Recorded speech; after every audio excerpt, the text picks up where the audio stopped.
전직 CIA 요원의 폭탄 고백에 전 세계가 발칵 뒤집혔습니다. 이건 단순한 무기가 아닙니다. 역사의 부활입니다. 2025년 11월 그가 모든 것을 걸고 폭로한 문서 한 장. 경주 회담에서 트럼프 대통령이 서명한 그 문서 안에는 충격적인 조항이 숨어 있었습니다.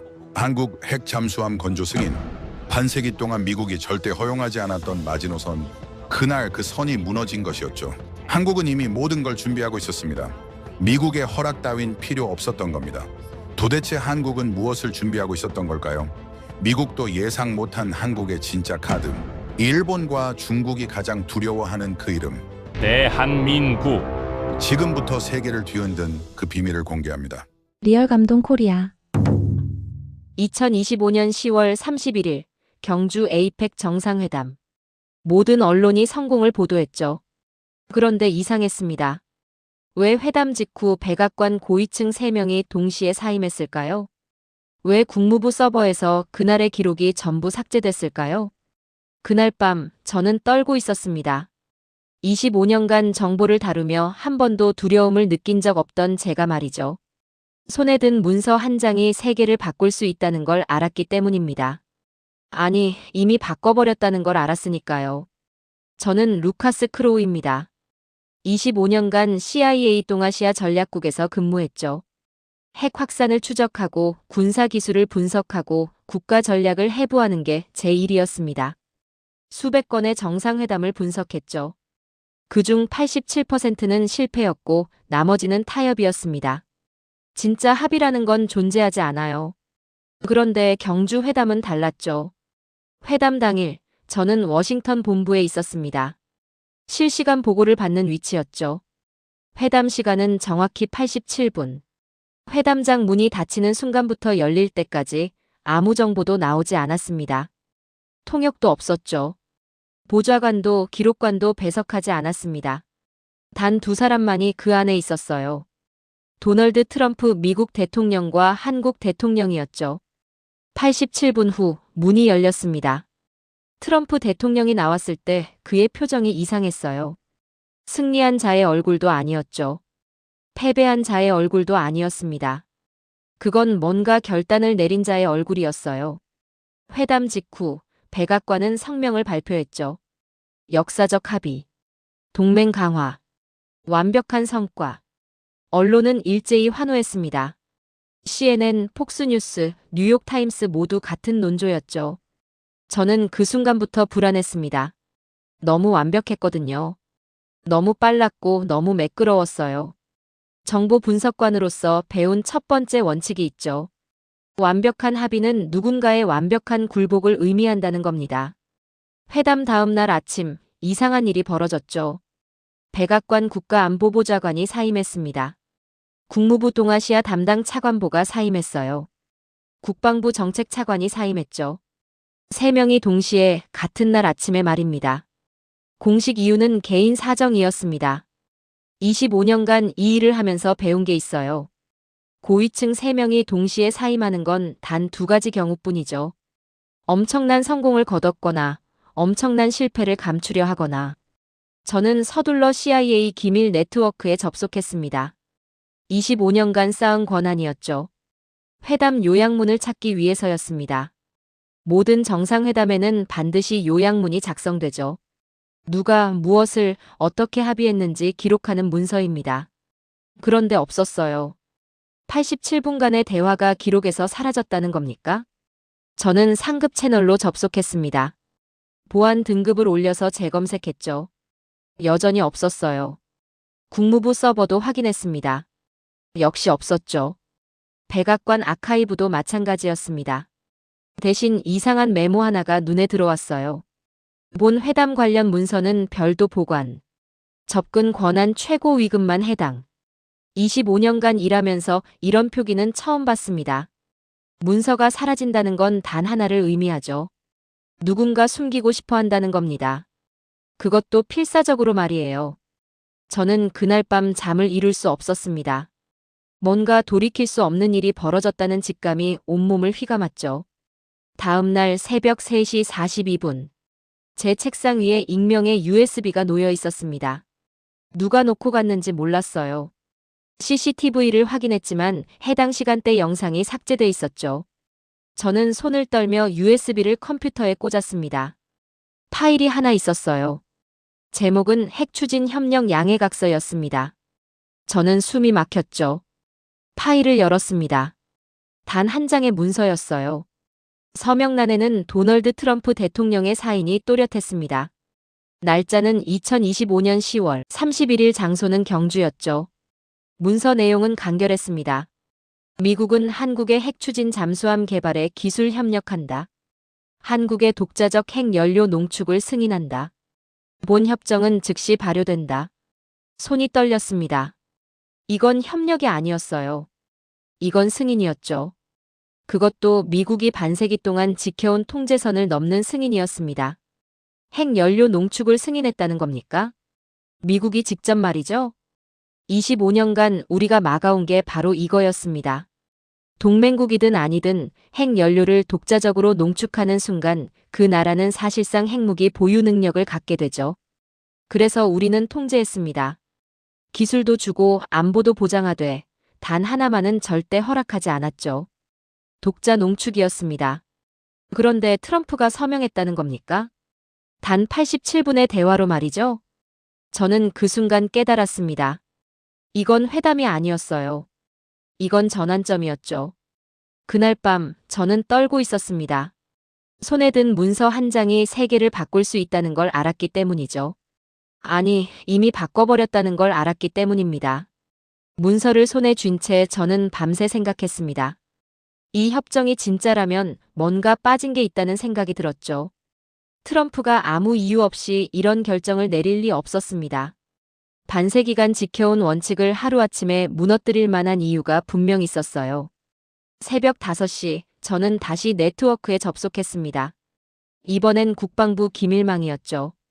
접근 권한이 제한돼 있었지만 25년간 쌓아둔 백도어가 있었습니다. 불법이었죠. 하지만 진실을 알아야 했습니다.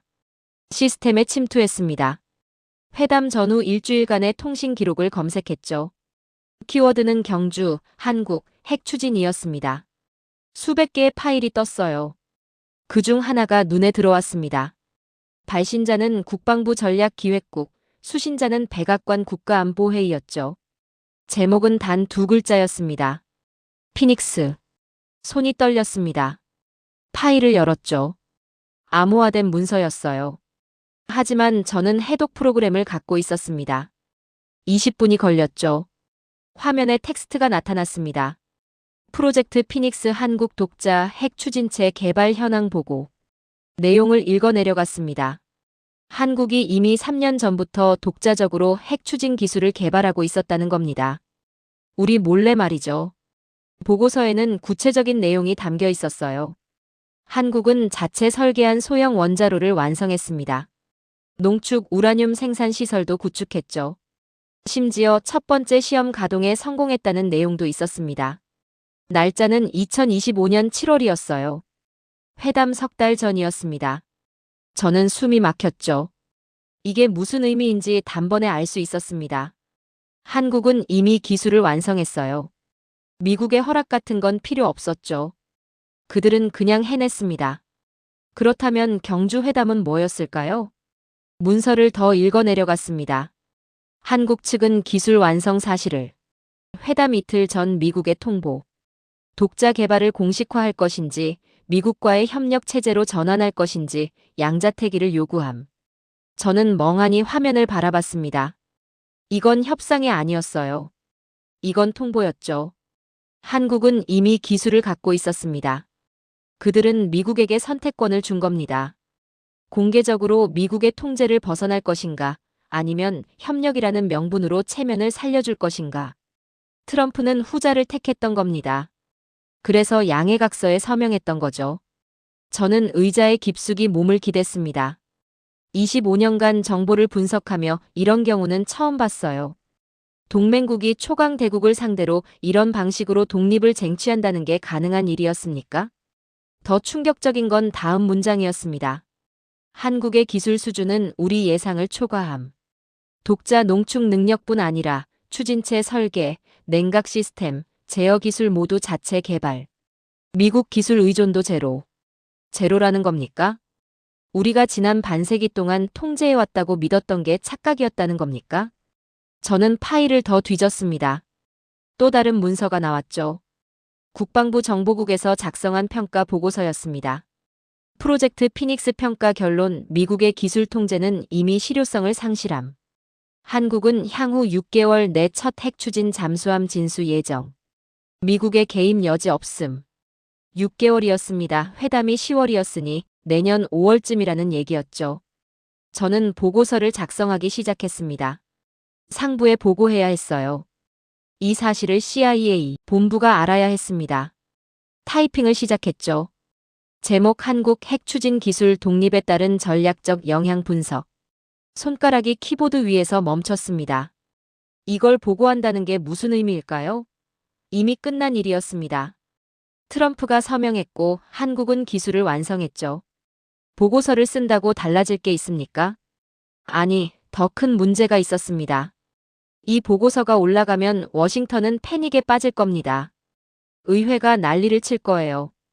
언론이 폭발할 거죠. 그리고 누군가는 책임을 져야 할 겁니다. 저는 타이핑을 멈췄습니다. 화면을 바라봤죠. 반쯤 작성된 보고서가 거기 있었습니다. 이건 보고서가 아니었어요. 이건 경고문이어야 했습니다. 세계가 방금 바뀌었다는 경고 말이죠. 저는 파일을 저장하지 않았습니다. 그냥 껐어요. 화면이 꺼졌죠. 어둠 속에서 저는 생각했습니다. 통제는 착각이었다는 걸 말이죠. 우리는 한국을 통제하고 있다고 믿었습니다. 하지만 그들은 이미 자유로웠어요. 프로젝트 피닉스. 그 이름이 의미심장했습니다. 피닉스는 재탄생을 상징하죠. 한국은 재탄생하고 있었습니다. 미국의 그늘 아래서가 아니라 스스로의 힘으로 말이에요. 저는 그날 새벽 처음으로 두려움이 아닌 다른 감정을 느꼈습니다. 경외였습니다. 며칠 뒤 한국 거제도 조선소에서 발표가 있었습니다. 핵 추진 잠수함의 첫 모듈 공개였죠. 저는 위성 사진을 받아봤습니다. CIA 정찰 위성이 찍은 고해상도 이미지였어요. 조선소 드라이독에 거대한 선체가 놓여 있었습니다. 길이는 약 90m, 폭은 10m 정도로 추정됐죠. 크기만 봐도 최소 6,000톤급이었습니다. 미국의 버지니아급과 비슷한 규모였어요. 그런데 놀라운 건 따로 있었습니다. 선체 표면에 새겨진 마크였죠. 확대해서 봤습니다. 태극기와 함께 한글로 이름이 적혀 있었어요. 청룡 1호. 미국 기술 제공 프로젝트였다면 영어 표기가 함께 있어야 했습니다. 하지만 없었죠. 한글만 있었습니다. 저는 설계도를 구해야 했습니다. 사흘 후 국방부 내부 해킹을 통해 한국 측 설계 도면을 입수했죠. 불법이었습니다. 하지만 확인이 필요했어요. 도면을 펼쳤습니다. 모든 부품 명세가 한글로 작성돼 있었습니다. 원자로 설계, 터빈 시스템, 냉각 장치, 제어 시스템까지 전부 자체 개발 표기였죠. 미국 기술이 들어간 부분을 찾았습니다. 단 하나도 없었어요. 제로였습니다. 한 줄의 도면이 1000페이지의 외교 문서를 무력화했다는 생각이 들었죠. 같은 주 미국 언론이 움직이기 시작했습니다. 뉴욕타임스가 첫 보도를 냈어요. 한미 공동 핵 추진 프로젝트, 동맹 협력의 새로운 모델. 공동 프로젝트라는 겁니까? 기사를 읽어봤습니다. 미국 기술 지원, 한국 조선 능력, 완벽한 협력 사례라는 논조였죠. 거짓이었습니다. 저는 익명으로 몇몇 기자들에게 자료를 보냈습니다. 설계도 사본이었죠. 반응은 없었어요. 아무도 보도하지 않았습니다. 왜 침묵하는 겁니까? 답은 이틀 후에 나왔습니다. 백악관이 언론사 편집국장들을 소집했다는 정보가 들어왔죠. 비공개 미팅이었습니다. 내용은 명확했어요. 국가안보를 위해 신중한 보도 요청. 언론 통제였습니다. 저는 그때 결심했습니다. 누군가는 진실을 말해야 한다고 말이죠. 다음 날, 저는 트럼프 행정부 내부 통신망에 다시 접속했습니다. 이번엔 백악관 직통 라인이었어요. 최고 수준의 보안이 걸려 있었지만 뚫을 수 있었습니다. 에너지부와 국무부 간 주고받은 문서를 찾았죠. 제목은 한미 에너지 협정 개정안이었습니다. 파일을 열었습니다. 조항 11을 읽는 순간 손이 떨렸어요. 한국의 독자적 핵연료 농축 및 재처리 권한을 인정한다. 단, 평화적 목적에 한함. 평화적 목적이라는 단서가 붙어 있었지만 의미는 명확했습니다. 한국은 이제 누구의 허락도 필요 없다는 거였죠. 트럼프는 승인했습니다. 하지만 그는 무엇을 승인했는지 제대로 알았을까요? 이건 단순한 에너지 협정이 아니었습니다. 이건 주권의 승인이었어요. 저는 그날 밤 오랜 친구에게 전화를 걸었습니다. 독립 언론인 엘라 하트였죠. 엘라, 나야. 루카스. 루카스? 오랜만이네. 무슨 일이야? 자료를 보낼 거야. 절대 출처를 밝히면 안 돼. 뭔데? 세상이 바뀌고 있어. 그런데 아무도 모르고 있어. 알겠어. 보내. 전화를 끊었습니다. 저는 더 이상 정보 분석관이 아니었습니다. 이제 저는 역사의 증언자였죠. 엘라에게 자료를 보낸 지 얼마 안 돼서 워싱턴에 폭풍이 몰아쳤습니다. 상원 외교위원회가 긴급 청문회를 소집했죠. 주제는 한미 핵협력 협정 검토였습니다. 저는 청문회 생중계를 지켜봤어요. 의원들이 국무장관을 압박하고 있었습니다. 경주 회담의 세부 내용을 공개하라는 거였죠. 국무장관은 보안을 이유로 답변을 회피했습니다. 그때 한 상원 의원이 서류 뭉치를 들어올렸어요. 한국의 독자적 농축 권한 인정 조항이 담긴 문서였죠. 회의장이 술렁이었습니다. 국무장관의 얼굴이 굳어졌어요. 출처를 묻는 국무장관에게 의원은 대답하지 않았습니다. 대신 내용이 사실인지만 물었죠. 침묵이 흘렀습니다. 국무장관은 비공개 회의 전환을 요청했어요. 카메라가 꺼졌습니다. 저는 그날 오후 긴급 연락을 받았습니다. CIA 내부 소식통이었죠. 비공개 회의록을 구할 수 있다는 얘기였습니다. 위험하지만 필요했어요. 3시간 후 암호화된 파일이 도착했습니다. 상원 비공개 회의록이었어요. 오늘 오후에 진행된 회의 내용이었죠. 파일을 열었습니다. 국무장관은 솔직하게 인정했더군요. 한국이 이미 독자 기술을 완성했다고 말입니다. 미국은 선택의 여지가 없었다고 했죠. 한 의원이 통제권에 대해 물었습니다. 국무장관의 답변은 충격적이었어요. 통제 가능성이 12개월 이내에 완전히 붕괴될 거라는 평가였습니다. 저는 숨이 멎었습니다. 12개월 내 붕괴라는 겁니까? 회의록을 더 읽어 내려갔어요. 국방장관의 발언도 있었습니다. 한국의 첫 핵 추진 잠수함이 내년 5월 진수 예정이며 그 이후론 미국의 영향력이 사실상 상실될 거라는 내용이었죠. 더 놀라운 건 다음 내용이었습니다. 한 의원이 왜 이 협정에 서명했냐고 물었어요. 국무장관은 서명하지 않았다면 한국이 단독 발표했을 거라고 답했습니다. 그랬다면 미국은 완전히 배제됐을 거라고 했죠. 적어도 지금은 협력 관계로 포장할 수 있다는 겁니다. 포장이라는 표현이 섬뜩했습니다. 그들은 알고 있었어요. 처음부터 알고 있었습니다. 이게 굴복이라는 걸 말이죠. 저는 파일을 닫았습니다. 방 안을 걸어 다녔어요. 12개월 내 붕괴. 그게 무슨 의미인지 명확했습니다. 미국이 70년간 유지해온 동아시아 통제 구조가 무너진다는 얘기였죠. 다음 날 백악관이 움직였습니다. 언론 차단령이 내려졌어요. 공식 명칭은 국가안보 관련 보도 자율 규제 요청이었지만 실상은 검열이었습니다. 주요 언론사에 통보가 갔죠. 한미 핵협력 관련 보도는 사전 검토가 필요하다는 내용이었습니다. 저는 엘라에게 다시 연락했습니다. 회의록 전체를 보냈어요. 이번엔 진짜 폭탄이었습니다. 엘라는 제가 위험하다고 경고했죠.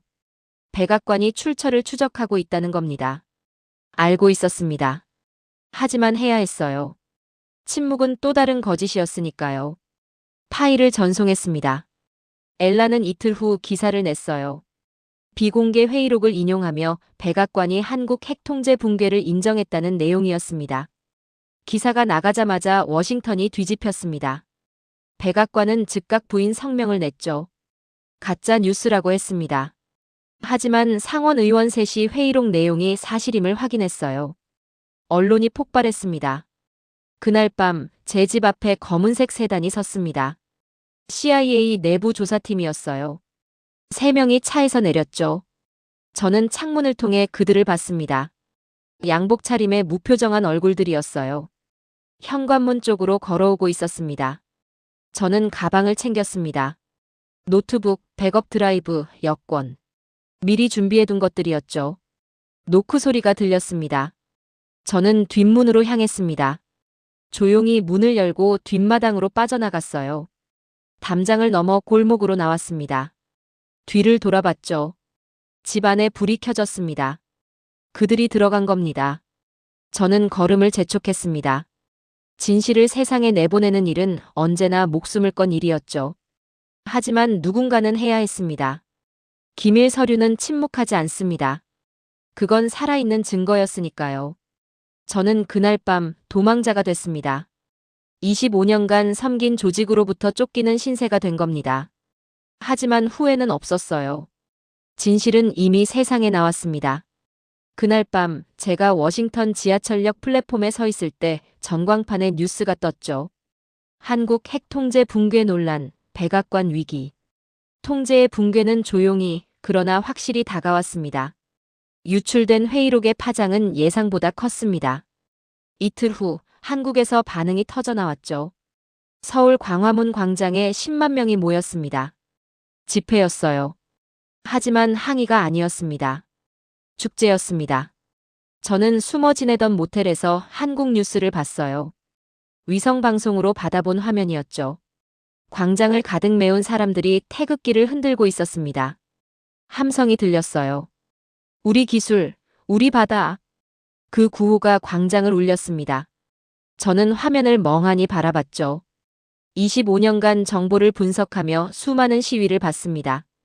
분노의 시위, 저항의 시위, 절망의 시위들이었죠. 하지만 이건 달랐습니다. 이건 환희였어요. 카메라가 군중 속으로 파고들었습니다. 한 노인이 눈물을 흘리고 있었어요. 마이크가 다가갔죠. 인터뷰 내용이 자막으로 떴습니다. 노인은 6.25 전쟁 참전 용사였습니다. 그는 말했죠. 70년을 기다렸다고. 우리 손으로 우리를 지킬 수 있는 날을 말입니다. 저는 숨이 막혔습니다. 이게 그들에게 무엇을 의미하는지 그제야 이해하기 시작했어요. 다음 날 한국 정부가 공식 발표를 했습니다. 청와대 브리핑이었죠. 국방부 장관이 단상에 섰습니다. 발표 내용은 간결했어요. 핵 추진 잠수함 청룡 1호, 내년 5월 진수 예정. 완전 자체 기술. 미국 협력은 상호 존중의 틀 안에서 진행. 한국은 독립적 방위 능력을 확보했다는 선언이었습니다. 브리핑이 끝나자 기자들이 박수를 쳤습니다. 저는 그 장면을 보며 손이 떨렸어요. 워싱턴에선 패닉이었는데 서울에선 축제였습니다. 같은 사건을 두고 이렇게 다른 반응이 나올 수 있다는 게 놀라웠죠. 그날 밤 한국 공영방송에서 특별 다큐멘터리가 방영됐습니다. 제목은 청룡의 탄생 -3년의 기록이었어요. 저는 화면에 집중했습니다. 다큐는 프로젝트 초기부터 추적한 내용이었죠. 한국의 젊은 연구진들이 나왔습니다. 평균 나이 30대였어요. 한 연구원이 카메라를 보며 말했습니다. 처음엔 불가능해 보였다고 했죠. 미국 기술 없이 핵 추진체를 만든다는 게 말입니다. 하지만 포기하지 않았다고 했어요. 밤낮 없이 연구했다고 합니다. 실패를 반복했고 때론 절망했다고 했죠. 그래도 계속했습니다. 왜냐고 묻는 인터뷰어에게 그는 답했습니다. 우리 세대가 하지 않으면 다음 세대도 못한다고 생각했다고 했죠. 저는 그 말을 듣는 순간 뭔가 가슴이 뜨거워졌습니다. 카메라가 다른 연구원에게로 옮겨갔어요. 여성 엔지니어였습니다. 냉각 시스템 설계 책임자라고 했죠. 그녀가 말했습니다. 이건 무기를 만드는 게 아니라고 했어요. 스스로 서는 법을 배우는 거라고 했습니다. 저는 화면을 보며 생각했습니다. 그들은 싸우려는 게 아니었어요. 존재를 증명하려 했던 겁니다. 다큐가 끝날 무렵 프로젝트 총책임자가 나왔습니다. 50대 중반의 남성이었죠. 침착한 목소리로 말했습니다. 미국과 싸우려는 게 아니라고 했어요. 동등한 파트너가 되고 싶었다고 했습니다. 보호받는 나라가 아니라 함께 책임지는 나라가 되고 싶었다고 했죠. 화면이 꺼졌습니다. 저는 침대에 앉아 있었습니다. 머릿속이 복잡했어요. 25년간 저는 한국을 동맹으로만 봤습니다. 미국의 우산 아래 있는 나라로만 생각했죠. 통제해야 할 대상으로 여겼습니다. 하지만 그들은 이미 우산 밖으로 나와 있었어요. 그것도 스스로의 힘으로 말입니다. 저는 그날 처음으로 깨달았습니다. 제가 봐온 건 적이 아니었어요. 미래였습니다. 어둠을 깨운 건 무기가 아니라 목소리였죠. 그들의 눈빛에서 저는 국가가 아닌 신념을 봤습니다. 이건 핵 추진 기술이 아니었어요. 이건 의지였습니다. 다음 날 아침 워싱턴 포스트가 사설을 실었습니다. 제목은 통제의 종말, 협력의 시작이었어요. 사설은 미국이 변해야 한다고 주장했습니다. 더 이상 통제로는 안 된다고 했죠. 동맹은 상호 존중에서 시작된다고 썼습니다. 저는 그 기사를 읽으며 고개를 끄덕였습니다. 진실은 때로 무섭지만 그날은 아름다웠어요. 한국의 함성은 제 확신을 무너뜨렸습니다. 저는 모텔 창문 밖을 바라봤습니다. 해가 떠오르고 있었죠. 새로운 시대가 시작되고 있었습니다. 한국의 환호가 채 가시기도 전에 미국이 움직였습니다. 2025년 12월 중순 미 해군 제7함대가 한반도 인근 해역으로 이동했죠. 공식 명분은 정례 훈련이었습니다. 하지만 규모가 달랐어요. 항공모함 칼빈 스노를 포함해 구축함 5척, 순양함 2척이 동해로 진입했습니다. 20년 만에 최대 규모였죠. 저는 도피 중이었지만 위성 정보를 받아볼 수 있었습니다. 내부에 아직 협력자들이 있었거든요.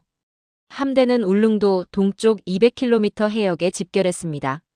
같은 날 한국 국방부가 발표를 했어요. 핵 추진 잠수함 청룡 1호의 시험 운항을 실시한다는 내용이었습니다. 일정은 12월 20일. 장소는 동해였죠. 미 함대와 같은 해역이었습니다. 저는 손이 떨렸어요. 이건 우연이 아니었습니다. 양측 모두 알고 있었죠. 이건 훈련이 아니라 시험이었습니다. 누가 먼저 물러서느냐의 시험 말입니다. 12월 20일 새벽 5시 청룡 1호가 거제 해군기지를 출항했습니다. 위성 사진을 받아봤어요. 검은 선체가 천천히 바다로 나아가고 있었습니다. 길이 90m, 배수량 6,000톤급의 거대한 함체였죠. 함교의 태극기가 펄럭이고 있었습니다.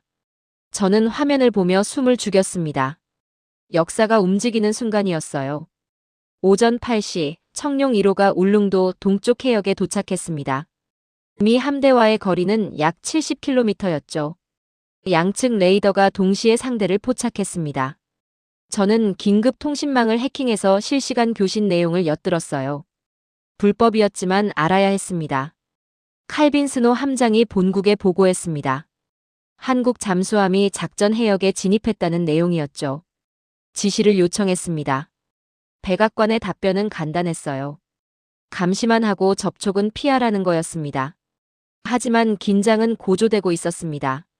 정오, 청룡 1호가 자망했습니다. 수면 아래로 사라진 겁니다. 미 함대는 즉시 대잠 경계 태세로 전환했죠. 소나를 가동하고 헬기를 띄웠습니다. 파도는 조용했지만 그 아래엔 전쟁이 웅크리고 있었습니다. 저는 모텔방에서 상황을 지켜보고 있었어요. 여러 채널을 동시에 모니터링했습니다. 군 통신망, 뉴스, 외교 채널까지 모두 확인했죠. 오후 2시 청룡 1호가 다시 떠올랐습니다. 미 함대로부터 불과 30km 떨어진 지점이었어요. 함교가 수면 위로 드러났습니다. 태극기가 바람에 펄럭였죠. 칼빈 스노가 긴급 통신을 보냈습니다. 작전 해역에서 이탈하라는 내용이었어요. 한국 측 응답이 왔습니다. 공해상에서의 정당한 항해 훈련이라는 답변이었죠. 저는 숨이 막혔습니다. 이건 대화가 아니었어요. 이건 대치였습니다. 저는 더 이상 가만히 있을 수 없었습니다. 엘라에게 연락했어요. 긴급 메시지를 보내야 한다고 했습니다. 저는 음성 파일을 녹음했습니다. 한 발의 오해가 전쟁을 부를 수 있다고 말했죠. 양측 모두 자제해야 한다고 했습니다. 이건 힘겨루기가 아니라 공존의 시험이라고 했어요. 엘라는 그날 밤 녹음을 공개했습니다. 반응은 폭발적이었죠. 하지만 방향이 달랐습니다. 일부는 저를 평화의 목소리라고 불렀어요. 하지만 다른 쪽에선 반역자라고 불렀습니다. 폭스뉴스가 저를 맹비난했습니다. 전직 CIA 요원이 국익을 해친다는 논조였죠. 상원 강경파 의원이 성명을 냈습니다. 루카스 크로우를 국가 반역죄로 기소해야 한다는 내용이었어요. 저는 반역자가 됐습니다. 하지만 바다 위의 긴장은 계속됐습니다. 12월 22일, 청룡 1호는 여전히 해역에 머물러 있었어요. 미 함대도 철수하지 않았습니다. 저는 또 다른 녹음을 남겼습니다. 진실은 언젠가 바다 위로 떠오른다고 말했죠. 숨길 수 없다고 했습니다. 통제의 시대는 끝났다고 했어요. 이제 양측은 새로운 관계를 정의해야 한다고 했습니다. 그날 밤 CIA가 제 위치를 추적했다는 정보가 들어왔습니다. 저는 또다시 짐을 쌌습니다. 모텔을 나와 다른 도시로 이동했죠. 진실을 말한 자는 언제나 도망자가 됩니다. 하지만 저는 멈출 수 없었어요. 12월 23일 새벽, 청룡 1호가 기지로 귀환했습니다. 시험 운항이 성공적으로 종료됐다는 발표가 났죠. 미 함대도 이틀 후 철수했습니다. 충돌은 없었습니다. 하지만 메시지는 분명했어요. 한국의 잠수함이 떠오르는 순간 세계의 균형은 가라앉았습니다. 저는 창밖을 바라봤습니다. 바다는 고요했죠. 하지만 저는 보고 있었습니다. 인간이 만든 가장 고요한 전쟁을 말입니다. 12월 25일 크리스마스 아침이었습니다. 저는 캐나다 국경 근처 작은 마을에 숨어 있었어요. 추적을 피해 오데오 지역까지 온 겁니다. 그날 새벽 제가 남긴 마지막 녹음이 세상에 공개됐습니다. 독립 언론 매체 인터셉트가 공개했죠. 47분짜리 음성 파일이었습니다. 저는 그 안에 모든 걸 담았어요. 경주 회담의 진실, 피닉스 협정의 실제 조항, 백악관의 은폐 시도, 한국의 독자 기술 완성까지 전부였습니다. 그리고 가장 중요한 증거도 포함시켰습니다. 트럼프 대통령이 서명한 양해각서의 음성 판독본이었죠. 파일이 공개되자 전 세계가 충격에 빠졌습니다. 뉴욕타임스, 워싱턴 포스트, BBC, 알자지라 모두 긴급 속보를 냈어요. 제 음성이 모든 채널에서 흘러나왔습니다. 그날 전 세계가 한 남자의 음성에 귀 기울였습니다. 저는 모텔방에서 뉴스를 보고 있었어요. 화면마다 제 이름이 떴습니다. 루카스 크로우, 전직 CIA 정보 분석관, 내부 고발자. 일부는 영웅이라 불렀고 일부는 반역자라 불렀죠. 하지만 진실은 멈출 수 없었습니다. 진실은 전쟁보다 빠르게 퍼졌으니까요. 오전 10시 백악관이 긴급 기자회견을 소집했습니다. 대통령 대변인이 단상에 섰어요. 표정이 굳어 있었습니다. 준비된 성명을 읽기 시작했죠. 루카스 크로우의 주장은 왜곡됐다는 내용이었습니다. 한미 협력은 상호 이익에 기반한다고 했어요. 미국의 통제권은 여전히 유효하다고 강조했습니다. 기자들이 질문을 쏟아냈습니다. 독자 농축 승인 조항이 사실이냐는 질문이었죠. 대변인은 답변을 회피했습니다. 그때였습니다. 브리핑룸 뒤편 대형 스크린에 갑자기 영상이 떴어요. 실시간 위성 중계였습니다. 한국동해 울릉도 인근 해역이었죠. 파도가 갈라지고 있었습니다. 검은 선체가 수면 위로 떠오르고 있었어요. 청룡 1호였습니다. 브리핑룸이 술렁였습니다. 기자들이 스크린을 쳐다봤죠. 한국의 핵 추진 잠수함이 천천히 부상하고 있었습니다. 함교가 드러났어요. 태극기가 펄럭이고 있었습니다. 대변인이 말을 멈췄습니다. 아무도 예상하지 못한 장면이었죠. 누군가 해킹해서 화면을 송출한 겁니다. 저는 화면을 보며 입을 다물지 못했어요. 한국의 잠수함이 수면 위로 오르자 세기의 균형이 무너졌습니다. 함교 위에 승조원들이 나타났습니다. 거수경례를 하고 있었어요. 카메라가 천천히 줌인했습니다. 함체 측면에 새겨진 글자가 보였죠. 청룡 1호 마이너스 대한민국 해군. 한글이었습니다. 영어 표기는 없었어요. 브리핑룸이 침묵에 빠졌습니다. 대변인이 황급히 브리핑을 중단했어요. 기자들이 고함쳤지만 그는 단상을 떠났습니다. 화면은 계속 이어졌습니다. 청룡 1호가 완전히 수면 위로 올라왔어요. 햇빛이 검은 선체를 비추고 있었습니다. 장엄했죠. 저는 그날 역사가 소리를 내는 걸 들었습니다. 오후 2시 유엔 안전보장이사회가 긴급 소집됐습니다. 미국 대표가 한국의 일방적 행동을 비난했어요. 한국 대표는 침착하게 답변했습니다. 정당한 자위권 행사라고 했죠. 어떤 국제법도 위반하지 않았다고 했습니다. 미국과의 협정도 준수하고 있다고 강조했어요. 회의는 평행선을 달렸습니다. 하지만 분위기는 변하고 있었어요. 여러 나라 대표들이 한국의 입장을 지지하기 시작했습니다. 자주권은 모든 국가의 권리라는 발언들이 나왔죠.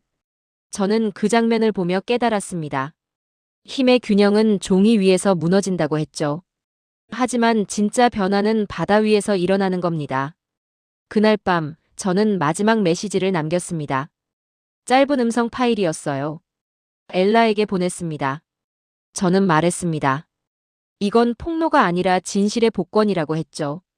숨겨진 진실이 빛을 보는 순간이라고 했습니다. 미국은 통제를 잃었지만 세계는 균형을 얻었다고 했어요. 한국은 기술로 독립을 쟁취했다고 했습니다.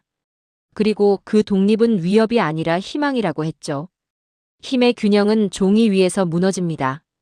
하지만 진짜 변화는 바다 위에서 일어난다고 다시 한번 강조했어요. 녹음을 마치고 파일을 전송했습니다. 저는 창밖을 바라봤어요. 눈이 내리고 있었습니다. 조용한 밤이었죠. 하지만 세상은 떠들썩했습니다. 제 메시지가 또다시 전 세계로 퍼져나가고 있었어요. 저는 이제 더 이상 도망자가 아니었습니다. 증인이었죠. 역사의 증인 말입니다. 2026년 1월 15일 스위스 다보스였습니다. 세계 경제 포럼이 열리는 곳이었죠. 그곳에서 한국이 발표를 했습니다. 자주 해결료 연합체 창설이었어요.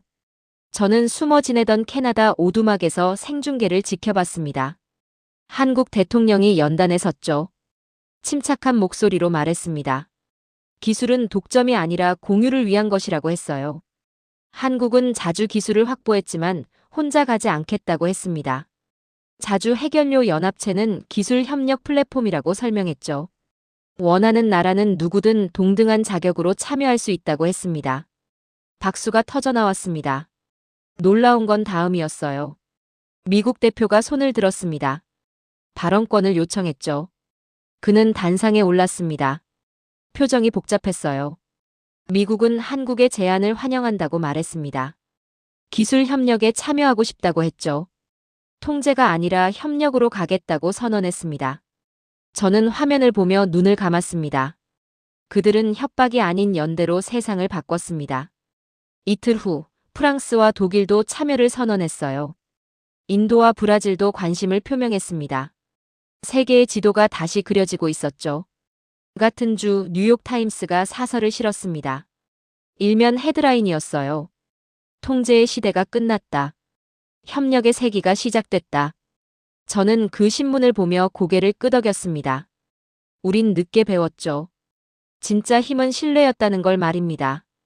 2월 초 제 신변에 변화가 생겼습니다. CIA가 추적을 중단했다는 정보가 들어왔어요. 공식적인 이유는 없었습니다. 하지만 분위기가 바뀐 게 느껴졌죠. 워싱턴에서 새로운 목소리들이 나오기 시작했습니다. 루카스 크로우는 반역자가 아니라 선구자였다는 평가들이었어요. 그의 폭로가 미국을 각성시켰다는 분석도 나왔습니다. 저는 여전히 모습을 드러내지 않았습니다. 이름은 사라졌지만 기록은 남아야 했으니까요. 3월 청룡 1호가 정식으로 작전에 투입됐습니다. 한국 해군이 공식 발표를 했죠. 완전 자체 기술로 건조된 첫 핵 추진 잠수함이라고 소개했습니다. 진수식에 여러 나라 대표들이 참석했어요. 미국 해군 대표도 있었습니다. 그들은 서로 악수를 나눴죠. 저는 그 장면을 보며 미소 지었습니다. 한국은 기술로, 미국은 깨달음으로 승리했습니다. 5월 하버드 대학교에서 제게 연락이 왔습니다. 국제안보정책센터 개건연구원 제이였어요. 저를 찾아낸 겁니다. 고민했습니다. 하지만 받아들이기로 했죠. 진실을 기록하는 일은 계속돼야 했으니까요. 6월, 저는 처음으로 공개 강연을 했습니다. 하버드 케네디 스쿨 대강당이었어요. 1000명이 넘는 사람들이 왔습니다. 저는 단상에 섰습니다. 그리고 말했죠. 저는 단지 기록을 남겼을 뿐이라고 했습니다. 하지만 그 기록이 세계를 바꿨다고 했어요. 87분의 대화가 세기를 갈랐다고 했습니다. 그 진실이 세상을 이었다고 했죠. 바다는 여전히 고요하지만 그 속에서 새로운 시대가 자라고 있다고 말했습니다. 피닉스 협정은 끝이 아니었다고 강조했어요. 그것은 통제의 종말이자 자주라는 이름의 서막이었다고 했습니다. 박수가 터져나왔습니다. 강연이 끝난 후 한 학생이 물었습니다. 후회하지 않느냐고요? 저는 답했습니다. 후회는 없다고 했죠. 진실은 언제나 대가를 요구하지만 침묵의 대가가 더 크다고 했습니다. 그날 밤 저는 연구실에 혼자 앉아 있었습니다. 창밖을 바라봤어요. 별이 빛나고 있었습니다. 저는 여전히 어딘가에서 보고 있습니다. 균형은 다시 무너질 것이고 역사는 또다시 기록될 겁니다. 단 한 가지 확실한 것이 있습니다. 이제 세계는 그 어떤 나라의 그림자에도 서 있지 않다는 사실입니다. 그날 경주에서 저는 역사가 방향을 틀던 순간을 봤습니다. 87분이 세기를 바꿨고 그 진실이 세상을 깨웠습니다. 저는 증언자로 남을 겁니다. 역사의 증언자로 말이죠.